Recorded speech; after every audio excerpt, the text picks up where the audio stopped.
వీరప్పన్ ఈ తరం వారికి పేరంతగా తెలియకపోవచ్చు, కానీ ఒకప్పుడు భారతదేశం అంతా అయిన పేరు వింటేనే హడలిపోయేది. భారతదేశంలోనే ది మోస్ట్ వాంటెడ్ క్రిమినల్ లో నెంబర్ 1 గా నిలిచి కర్ణాటక, తమిళనాడు, కేరళ పోలీసులకు నిద్ర లేకుండా చుక్కలు చూపించి గంధపు చెక్కల స్మగ్లింగ్, ఏనుగుదంతాల అక్రమ రవాణాతో పేరుగాంచిన అతిపెద్ద భారతీయ బందిపోటే ఈ వీరప్పన్. ఒకప్పుడు అండర్ వరల్డ్ డాన్, మాఫియా డాన్ల కంటే కూడా వీరప్పనే ఎంతో పవర్ఫుల్ గా ఎదిగాడు. అందువల్లే ఇతని చంపేందుకు భారత ప్రభుత్వం 100 కోట్ల ఖర్చుతో 10 సంవత్సరాలు పైగా ఎంతగానో కష్టపడింది. దాంతో ఇప్పటికీ కూడా భారతదేశ చరిత్రలో కల్లా అత్యంత ఖర్చు అయిన ఆపరేషన్ గా వీరప్పన్ మరణమే నిలిచింది. 1990 చివరిలోనే అతని పట్టుకున్న వారికి 5 కోట్ల రూపాయలు బహుమతిగా ఇస్తామని అన్నారంటే మీరే అర్థం చేసుకోండి వీరప్పన్ ఎంత మోస్ట్ వాంటెడ్ క్రిమినలో. సినిమా హీరోల నుండి రాజకీయ నాయకులు, మంత్రులు, పెద్ద పెద్ద పోలీసుల అధికారుల సైతం అందరినీ అబలయలుగా కిడ్నాప్ చేసేవాడు వీరప్పన్. అసలు ఇంతకీ ఈ వీరప్పన్ ఎవరు? ఎందుకు, ఎలా ఈ క్రిమినల్ గా మారాడు? ఎంత మందిని కిడ్నాప్ చేశాడు? అసలు ఇతను హీరోనా, విలేనా? తన కన్న కూతుర్నే ఎందుకు నిర్దాక్ష్యంగా చంపేశాడు? భారతదేశ ప్రభుత్వం ఎందుకని ఇతని చంపేందుకు 100 కోట్ల రూపాయల వరకు ఖర్చు చేసింది? ఇలాంటి అన్ని విషయాలు మీకు అర్థమయ్యే రీతిలో వివరిస్తాను. ఈ వీడియో అనేది చాలా బాగుంటుంది, మీకు ఇంట్రెస్ట్ గా ఉంటుంది. ఇలాంటి వీడియోస్ మరెన్నో కావాలంటే లైక్ చేయండి, సపోర్ట్ చేయండి. Let start the video. Number 1, అసలు వీరప్పన్ ఎవరు? వీరప్పన్ ఇతను పూర్తి పేరు కూసే మునిస్వామి వీరప్పన్ గౌండర్. కర్ణాటక, తమిళనాడు రాష్ట్రాల సరిహద్దుల్లోని గోపినాథం గ్రామాల్లోని ఒక సాధారణ వ్యవసాయ కుటుంబంలో 1952 వీరప్పన్ జన్మించాడు. వీరికి 5 ఎకరాల పొలం ఉండేది. దీంట్లో వ్యవసాయం చేసుకుంటూ ఆవులని మేపుకోవడమే చిన్నప్పటి వీరప్పన్ వృత్తి. నెంబర్ 2, వీరప్పన్ క్రిమినల్ గా ఎప్పటి నుండి మారాడు? సాధారణ కుటుంబంలో జన్మించినప్పటికీ వీరప్పన్ చిన్న వయసు నుండే నేరాలకు పాల్పడడం మొదలు పెట్టాడు. వీరప్పన్ తండ్రికి సాల్వయ్ గౌండర్ అనే నేరస్తునితో దగ్గరి సంబంధం ఉంది. ఇతను వీరప్పన్ కి మామ వరుస. వీరప్పన్ ఇతనితో కలిసి చిన్న వయసు నుండే జంతువులను చంపడం, విలువైన వస్తువులను స్మగ్లింగ్ చేయడం వంటి పనులు ప్రారంభించాడు. వీరప్పన్ తన 14 ఏళ్ల వయసులో మొదటిసారి ఏనుగుల్ని వేటాడి చంపాడు. అలాగే తన 17 ఏళ్ల వయసులో మొదటిసారిగా వీరి పనులకి అడ్డుగా వచ్చిన అడవిగాడిని చంపాడు. అలా వాళ్ళ మామతో కలిసి గంధపు చెక్కల్ని, ఏనుగుదంతాలను స్మగ్లింగ్ చేసేవాడు. ఇలా కొంతకాలం తన మామతో కలిసి పనిచేసిన వీరప్పన్ ఇక విడిపోయి తనంతటా తానే ఒక బృందాన్ని ఏర్పరచుకొని ఈ స్మగ్లింగ్ వృత్తిని స్వయంగా ప్రారంభించాడు. నెంబర్ 3, వీరప్పన్ చేసిన నేరాలు, హత్యలేమిటి? ఎలా అతిపెద్ద క్రిమినల్ గా ఎదిగాడు?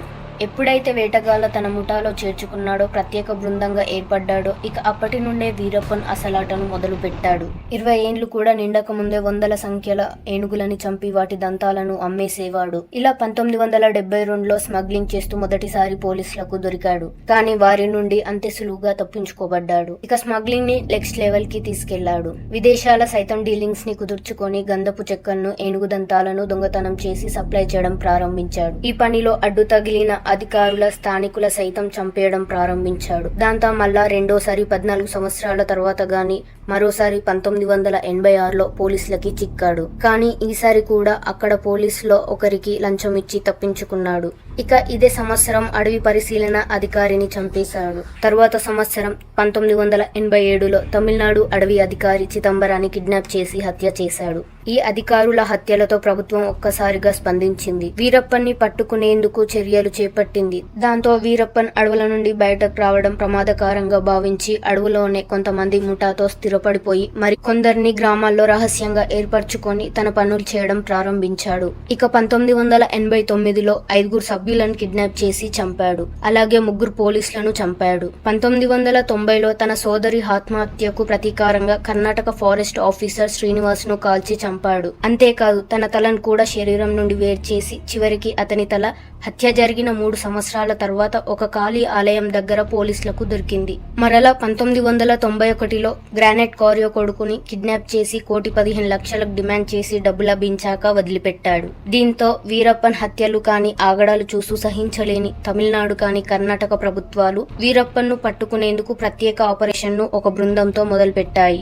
ఈ ఆపరేషన్ పేరే ఆపరేషన్ కుకున్. ఈ ఆపరేషన్ మొదలుపెట్టి ఎంత ప్రయత్నించినా కూడా వీరప్పన్ మాత్రం పట్టుకోలేకపోయారు. మరోవైపు వీరప్పన్ అనేక మంది పోలీస్ అధికారులను, గిరిజన ప్రజల్ని పదిల సంఖ్యలో చంపేస్తున్నాడు. ప్రత్యేక టాస్క్ ఫోర్స్ వీరప్పన్ మనుషుల్లో ముఖ్యమైన గురునాథ్ ను చంపగలిగింది. కానీ అది జరిగిన 3 నెలల తర్వాత వీరప్పన్ ప్రతీకారంగా రామపూర్ పోలీస్ స్టేషన్ పై దాడి చేసి స్టేషన్ లోనే 5 పోలీసులను చంపి వారి తుపాకులని, మందు సామాగ్రిని తీసుకొని పారిపోయాడు. మరికొన్ని నెలల తర్వాత షకీల్ అనే వ్యక్తిని చంపేందుకు వీరప్పన్ ఉచ్చు వేయగా అతనితో పాటు మరొక 5 చంపేశాడు. దీంతో తమిళనాడు, కర్ణాటక ప్రభుత్వం ఒక్కసారి వలిక్కిపడి 1992లో అంటే ఆ రోజుల్లోనే వీరప్పన్ని పట్టించిన వారికి 5 కోట్ల రూపాయలని బహుమతిగా ఇస్తామని ప్రకటించింది. దాంతో ప్రభుత్వం 42 మంది పోలీసులను, అటవీ అధికారుల బృందాన్ని వీరప్పన్ని పట్టుకునేందుకు 1993 ఏప్రిల్ 3లో పంపగా వాళ్ళు వస్తున్న 2 బస్సుల్ని ల్యాండ్ మైన్లు పెట్టి పేల్చేశాడు. ఈ పేలుల్లో 22 మంది వ్యక్తులు మరణించారు. ఇక వీరప్పన్ ఆచూకీ తెలుపని ఇదే సంవత్సరంలో ఎస్టీఎఫ్ పోలీసులు వీరప్పన్ భార్యను లక్ష్మిని అరెస్టు చేయగా వెంటనే వీరప్పన్ కోయంబత్తూరు డీఎస్పీని బెదిరించడంతో ఆమెని వదిలివేశాడు. వీరప్పన్ ఆలోచనలు, పనులు అన్ని కూడా పోలీసుల కంటే పై స్థాయిలో ఉండడంతో అతన్ని పట్టుకోవడం పోలీసులకి సాధ్యమయ్యేది కాదు. 10 సంవత్సరాలు గడిచిన కుకున్ ఆపరేషన్ బృందం వీరప్పన్ను పట్టుకోలేకపోయింది. ఈ లోపు వీరప్పన్ నేరాలన్నీ నెక్స్ట్ లెవెల్ కి పెరిగిపోయాయి. దీంతో అతని ఆచూకీ చెప్పాలని పోలీసులు సత్యమంగళం అటవీ గ్రామాల్లో విరుచుకుపడి అనుమానం వచ్చిన ప్రతి ఒక్కరిని చంపేశారు. దీంతో చిర్రెత్తిన ఆ వీరప్పన్ ఈసారి ఏకంగా 2000 సంవత్సరాలు జూలై 30న కన్నడ ప్రభుత్వం ఒక్క సినీ నటుడు రాజ్ కుమార్, అతని అల్లుడు మరో 2 ఇంటి ఓపెనింగ్ ఫంక్షన్ కు వచ్చినప్పుడు కిడ్నాప్ చేశాడు. ఈ సంఘటనతో ఒక్కసారిగా బెంగళూరు నగరం, కర్ణాటక రాష్ట్రం అంతా ఆగ్రహానికి, భయానికి గురై పెద్ద సంఖ్యలో బంధువులు, నిరసనలు జరిగాయి. వీటికి స్పందించిన వీరప్పన్ ఒక సమాచారాన్ని పోలీసులకు పంపాడు.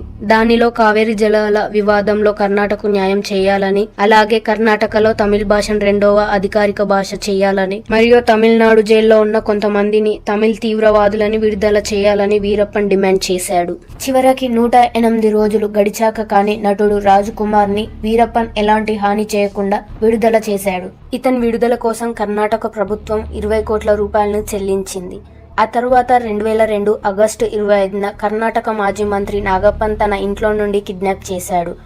ఇతని రక్షించేందుకు పోలీస్ బృందం ప్రయత్నించగా అతని కోసం చేసిన ఎన్కౌంటర్ విఫలమయ్యింది. దాంతో వీరప్పన్ 3 నెలల తరువాత ఈ మంత్రిని చంపి కర్ణాటక అడవుల్లో పడేశాడు. దాంతో ఒక్కసారిగా వీరప్పన్ దెబ్బకు ప్రభుత్వాలు హడలిపోయింది. అతని పట్టించిన వారికి 15 కోట్ల రూపాయలు బహుమతిగా ఇస్తామని ప్రకటించింది. నెంబర్ 4, వీరప్పను ఎలా ప్లాన్ చేసి చంపగలిగారు. ఇక వీరప్పను పట్టుకునేందుకు చేపట్టిన ఈ ఆపరేషన్ అనేది ఎన్ని సంవత్సరాలు గడుస్తున్నా ప్రతిఫలం లేకపోగా కోట్ల రూపాయలు ఖర్చవుతూ వస్తుంది. ఇక చివరిగా ఈ ఆపరేషన్ కి కె విజయ్ కుమార్ మరియు ఎన్కే సెంతామరి కన్నా నాయకత్వం వహించి వీరప్పను పట్టుకునే ప్లాన్లు పూర్తిగా మార్చేశారు. ఈ ఆపరేషన్ లో భాగంగా ఒక పోలీస్ అధికారిని ఈ అడవుల దగ్గరలో ఉండే ఒక గూడెంలోనే అంబులెన్స్ డ్రైవర్ గా నియమించారు. గూడెంలోని ప్రజలతో కలిసిపోయి చాలా కాలం కష్టపడి ఇక్కడ వారికి తన దగ్గరయ్యాడు. ఈ గూడెంలోనే వీరప్పన్ మనుషులు రాకపోకలు సాగుతుండేవి. అలా ఈ అంబులెన్స్ డ్రైవర్ గా మారిన ఆ పోలీస్ వీరప్పన్ మనుషులకి దగ్గరయ్యాడు. అలా వారి ద్వారానే వీరప్పన్ కూడా కలుసుకోగలిగాడు. అలా చాలా నెలల పాటు తన అంబులెన్స్ లోనే వీరప్పన్కు కావాల్సిన వస్తువులు తెచ్చిస్తూ వారి దగ్గరనే నమ్మకం తెచ్చుకున్నాడు. అలా వారి ద్వారానే వీరప్పన్ను కూడా కలుసుకోగలిగాడు. చాలా నెలల పాటు తన అంబులెన్స్ లోనే వీరప్పన్కు కావాల్సిన వస్తువులను తెచ్చిస్తూ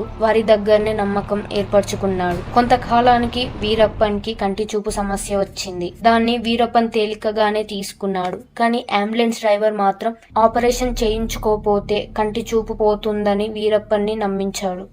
తన అంబులెన్స్ లో తీసుకొని తెలిసిన హాస్పిటల్లో ఆపరేషన్ చేయిస్తా అని వీరప్పన్ కి మాటిచ్చాడు. బాగా నమ్మకస్తుడు కావడంతో వీరప్పన్ అంబులెన్స్ లో బయటకు రావడానికి ఒప్పుకున్నాడు. ఇక్కడ జరిగే ప్రతి సమాచారాన్ని, ప్రతి ప్లాన్ ని ఈ డ్రైవర్ కుకున్ ఆపరేషన్ వాళ్ళకి అందజేస్తుంటాడు. అలా వీరప్పని ఎక్కించుకొని తమిళనాడు వైపు అంబులెన్స్ లో బయలుదేరాడు. పోలీసులు ముందుగానే ఆ డ్రైవర్ చెప్పిన ప్లేస్ కు రాగానే ఆ డ్రైవర్ అంబులెన్స్ ఆపేసి బయటకు దూకి పారిపోయాడు. ఆల్రెడీ అప్పటికే కాపు కాసి ఉన్న పోలీసులు ఆ అంబులెన్స్ పై కాల్పులు మొదలు పెట్టారు. 15 నిమిషాల పాటు ఆగకుండా బుల్లెట్ల వర్షం కురిపించింది. దాంతో వీరప్పన్, అతని అనుచరులు అక్కడికక్కడ మృతి చెందారు. దాంతో ఈ ఆపరేషన్ చివరికి ఇలా ముగిసింది. పోలీసులు తొందరలో చేసిన మిస్టేక్ ఏమిటంటే తన ప్లాన్ లో భాగంగా వాడిన అంబులెన్స్ పై హాస్పిటల్ కు సంబంధించిన సలీం కు బదులుగా శీలం అని వ్రాయించారు. ఎన్నో రోజులు అంబులెన్స్ తన ముందే తిరుగుతున్నప్పటికీ ఈ విషయం వీరప్పన్ కానీ అతని అనుచరులు గ్రహించలేదు. నెంబర్ 5 వీరప్పన్ మరణంపై ఉన్న కొన్ని అనుమానాలేంటి? కొందరు వ్యక్తుల ద్వారా పోలీసులు వీరప్పన్ కు అన్నంలో మత్తు మందు కలిపి తినిపించారు. అన్నం తిన్న ఆయన మత్తులో ఉన్నప్పుడు పోలీసులు వీరప్పన్ ని అదుపులోకి తీసుకొని చిత్రహింసలు పెట్టి ఆయన వెనకాల ఎవరెవరున్నారని తెలుసుకున్నారు. ఆయన చెన్నై లేదా బెంగళూరు కోర్టులో హాజరుపరిచేందుకు ప్రభుత్వాలతో మాట్లాడారు. కానీ ఆయన నోరు విప్తే అనేక మంది రాజకీయ నాయకుల పేర్లు, పెద్ద పెద్ద పారిశ్రామికవేత్తల పేర్లు బయటకొస్తాయి అనే భయంతో ఆ రెండు ప్రభుత్వాలు వీరప్పని కాల్చి చంపాలని, ఎన్కౌంటర్ లో మరణించేలా చేయాలని నిర్ణయించాయి. దీంతో పోలీస్ లైన్ ని 2004 డిసెంబర్ 18న కాల్చి చంపారు అనే కథ కూడా ప్రచారంలో ఉంది. నెంబర్ 6 వీరప్పన్ మొత్తం ఎంత మందిని చంపాడు, ఎంత స్మగ్లింగ్ చేశాడు? వీరప్పన్ గ్యాంగ్ మొత్తం సుమారు 184 మందిని చంపారు. వీరిలో సగానికి పైగా హత్యలు, అంటే దాదాపుగా 120కి పైగా హత్యలు స్వయంగా వీరప్పనే చేశాడిక. స్మగ్లింగ్ విషయానికి వస్తే 2000 నుండి 3000 వరకు ఏనుగులని కేవలం వాటి దంతాల కోసమే చంపాడు. గంధపు చెక్క అయితే 65,000 కిలోల వరకు ఇతర ప్రాంతాలకు, దేశాలకు తరలించాడు. వీటి విలువ సుమారు 143 కోట్ల రూపాయలు. నెంబర్ 7 వీరప్పన్ కు వివాహం ఎలా జరిగింది? చిన్నప్పటి నుంచి స్మగ్లర్ గా, హంతకుడిగా పెరుగుతూ వచ్చిన వీరప్పన్ మత్తు పదార్థాలు మరియు మహిళల విషయాలకు దూరంగా ఉంటూనే వచ్చాడు. కారణం ఈ రెండు అతన్ని పరధ్యానం చేస్తాయని, అందువలనే అతన్ని పట్టుకోవడం పోలీసులకు సాధ్యపడేది కాదు. కానీ ఇది ఏమైనప్పటికీ పెళ్లి వయసు దాటిపోయి 48 సంవత్సరాల వయసులో ఒక్కసారి నిరుప్సూర్ గ్రామానికి చెందిన ముత్తులక్ష్మిని చూడగానే వీరప్పన్ మనసులో ప్రేమ పుట్టింది. అలాగే ముత్తులక్ష్మి కూడా వీరప్పన్ గ్రామానికి వచ్చినప్పుడు గ్రామస్తులో ఉండే భయం, భక్తి, అలాగే తన చురుకైన మీసం చూపులోనే లక్ష్మికి వీరప్పన్ మీద మనసు మళ్ళింది. దాంతో వీరిద్దరు ఇష్టపడ్డారు. వీరప్పన్ తమ పెళ్లి గురించి లక్ష్మి వాళ్ళ తండ్రిని అడగ్గా అతను ఒప్పుకోలేదు. ఎందుకంటే అప్పటికే లక్ష్మికి తన బంధువులతో పెళ్లి నిశ్చయం జరిగింది. వీరప్పన్ వయసు కూడా చాలా పెద్దది. అలాగే వీరప్పన్ మోస్ట్ వాంటెడ్ క్రిమినల్ కూడా. ఈ కారణం వల్ల లక్ష్మి వాళ్ళ తండ్రి అంగీకరించడు. దాంతో కొన్ని నెలల తర్వాత లక్ష్మి ఇంట్లో నుండి వీరప్పన్ తో వచ్చేయడంతో వీరిద్దరూ అడవిలో ఉన్న ఒక దేవాలయంలో పెళ్లి చేసుకుంటారు. నెంబర్ 8 వీరప్పన్ కి ఎంతమంది పిల్లలు? వీరిలో వీరప్పనే ఒకరిని చంపాడనేది నిజమేనా? వీరప్పన్ కు 3 కూతుర్లు. అందులో పెద్ద కూతురు విద్యారాణి. ప్రస్తుతం ఈమె బీజేపీ పార్టీలో కీలక పాత్ర పోషిస్తుంది. ఇక రెండో కూతురు ప్రభ. ఈమె ప్రస్తుతం సినీ రంగంలో పనిచేస్తున్నారు. అయితే ఈ ఇద్దరి బాల్యం అనేది తన తండ్రి దగ్గర పెరగలేదు, దూరంగానే పెరిగారు. ఇక మూడో కూతురు విషయానికి వస్తే పసిపాపగా ఉన్న సమయంలోనే వీరప్పను చంపేశాడు అని చెప్తూ ఉంటారు. ఈ పాప పుట్టినప్పటి నుండి అంత ఆరోగ్యంగా ఉండేది కాదని, వీరప్పన్ తన కుటుంబంతో కానీ బోధమలేగంలో ఉన్నప్పుడు అక్కడ స్థావరాన్ని STF పోలీస్ బలగాలు చుట్టుముట్టాయి. దీంతో వీరప్పన్ ఎక్కడికి పోలేని పరిస్థితి ఏర్పడింది. దాంతో ఒక చోట రహస్యంగా దాక్కున్నాడు.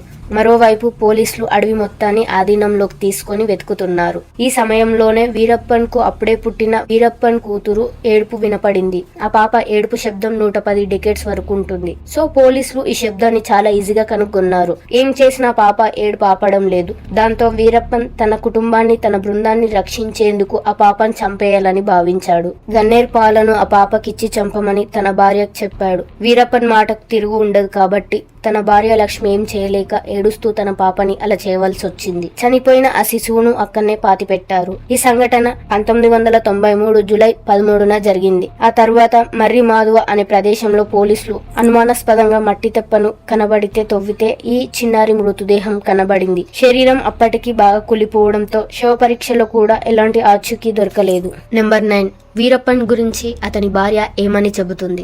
వీరప్పన్ చాలా మంచి మనిషి అని, పరిస్థితుల ప్రభావం వల్లే అతను క్రిమినల్ గా మారాడని లక్ష్మి చెబుతున్నారు. నువ్వంటే నాకు ఇష్టం, పెళ్లి చేసుకుంటావా అని వీరప్పన్ ఆమెను అడగగా అలా వీళ్ళ వివాహం జరిగిందని తెలిపారు. గంధపు చెక్కల స్మగ్లింగ్ ద్వారా ఎన్నో 100 కోట్లు సంపాదించారని అంటారు. కానీ అది నిజమైతే తన ప్రస్తుత జీవితం ఇంకోలా ఉండేదని, ప్రస్తుతం నేను ఒక చిన్న గ్రామాల్లో బ్రతుకుండేదాని కాదని తెలిపారు. ఆయన అటవీ ప్రాంత వాళ్ళ కోసం ఎంతగానో సహాయపడ్డారని తెలిపింది. నెంబర్ 10 వీరప్పన్ ఎంత క్రూరమైన విలన్ అయినప్పటికీ అతని కొందరు మాత్రం ఎందుకు హీరోగా చెప్తున్నారు? నిజానికి వీరప్పన్ సత్యమంగళం అనే అటవీ ప్రాంతం వారికి హీరో. ఎందుకంటే వారి బాగోగులను చూసిన దేవుడిగా వారు చెప్పుకుంటారు. అందువలనే ఆ గ్రామాల్లోని చాలా ఇండ్లలో వీరప్పన్ ఫోటోలు ఉంటాయి. అక్కడి ప్రజలకు ఆయన అంటే విపరీతమైన అభిమానం, ప్రేమ వాళ్ళ మనసులో ఉంది. ఇది ఫ్రెండ్స్, ఈ వీడియో కనుక మీకు నచ్చినట్టయితే లైక్ చేయండి, షేర్ చేయండి, సబ్స్క్రైబ్ చేయండి. Thank you friends.